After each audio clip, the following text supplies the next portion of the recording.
Some people can have a 5-minute conversation and spend the next 5 years replaying it.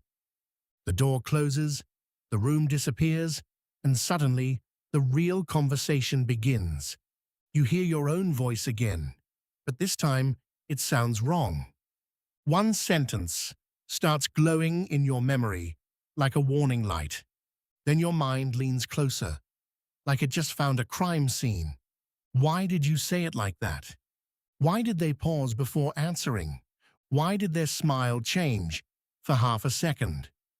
You replay the joke you thought was harmless, then the silence that came right after it, then the way you stood there with your hands unsure, then the smile you kept holding a little too long.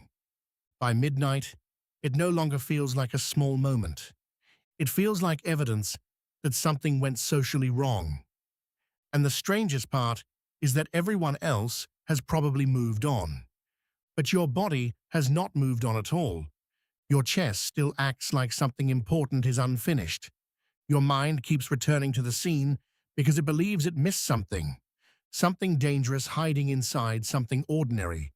Something humiliating hiding inside one tiny detail. Something that could cost you love, respect, or belonging. So the replay starts again from the beginning. Not because you enjoy it, and not because you are dramatic. Because some part of you believes repetition might save you next time. That is the first secret most people never realize. Your brain is not revisiting the conversation to torture you. It is revisiting the conversation to protect you. It is scanning every word for signs of social danger. Because to the human nervous system, being judged does not feel small. It feels ancient, heavy, and strangely life or death.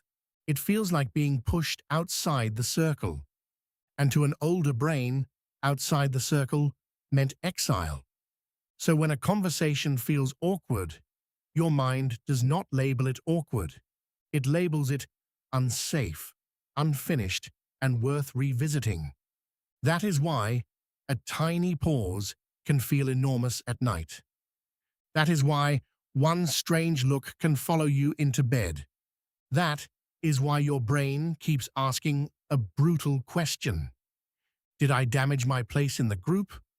But that still does not explain why some people spiral for hours and others forget by the next red light. The answer usually began long before this conversation happened. If you grew up around criticism, your brain became an expert editor. If love felt conditional, you learned to scan for tiny shifts.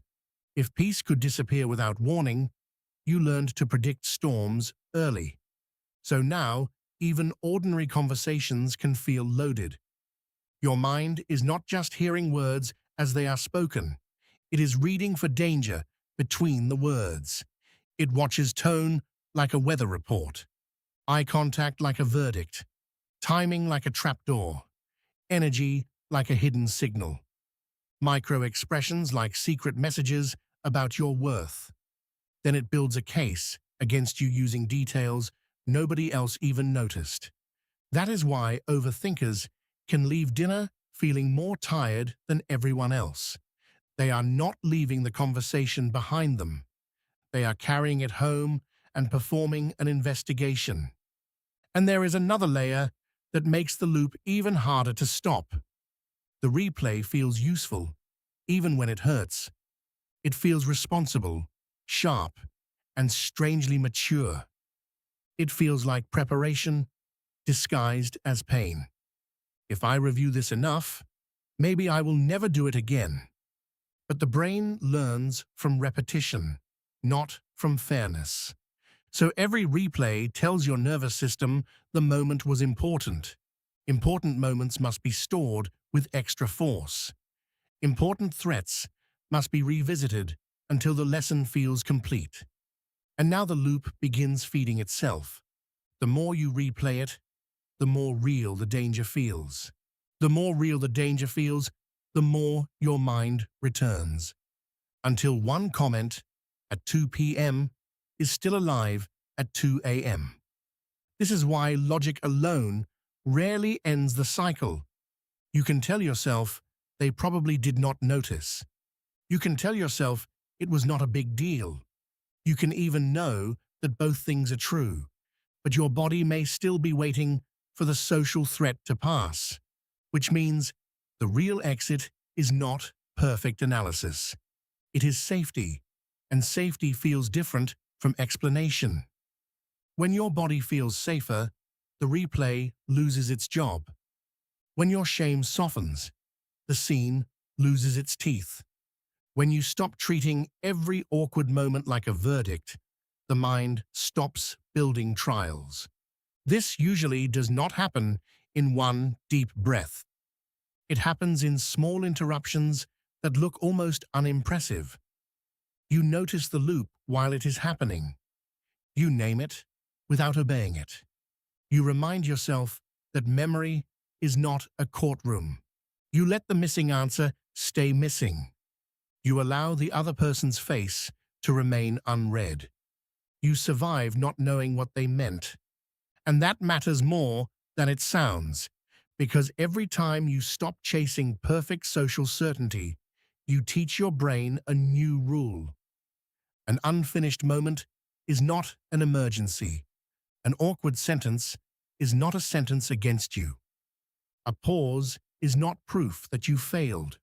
A look is not a final story about your value. And one conversation does not define who you are.